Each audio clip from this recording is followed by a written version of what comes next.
When a healthy heart beats, it makes a lub-dub sound. The first heart sound, lub, also known as S1, is caused by the closing of the AV valves after the atria have pumped blood into the ventricles.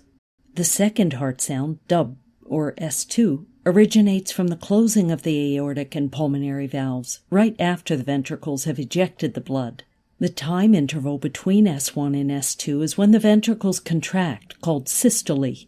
The interval between S2 and the next S1 is when the ventricles relax and are filled with blood, called diastole.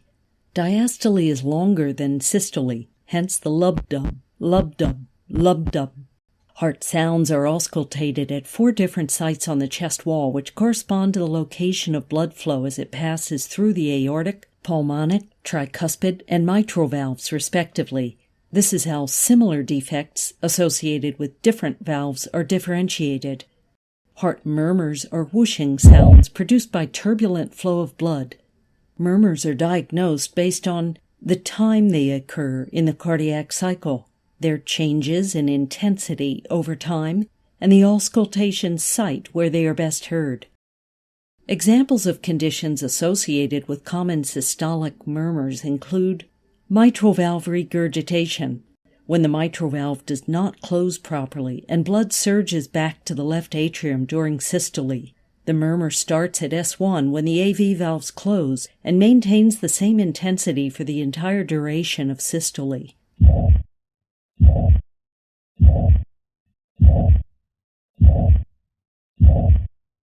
This hollow systolic murmur is best heard at the mitral region, the apex, with radiation to the left axilla.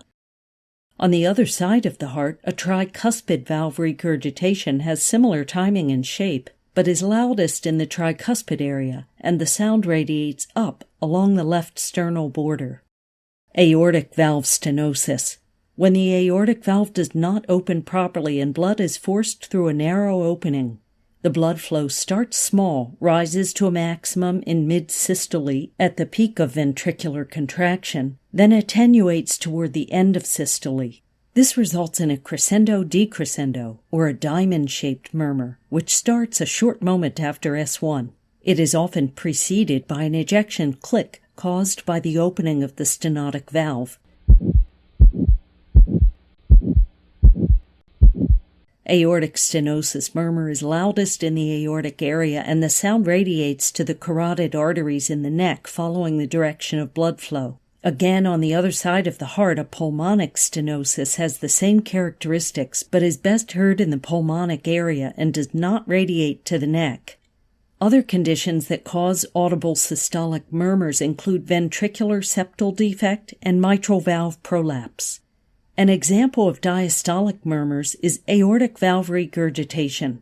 This is when the aortic valve does not close properly, resulting in blood flowing back to the left ventricle during diastole, the filling phase. As the blood flows in the reverse direction, the murmur is best heard not in the aortic area but rather along the left sternal border. It peaks at the beginning of diastole when the pressure difference is highest, then rapidly decreases as the equilibrium is reached.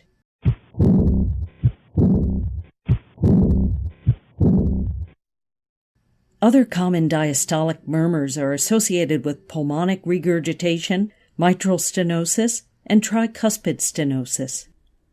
Thank you for watching. Please feel free to suggest a topic you want us to cover by leaving a comment below.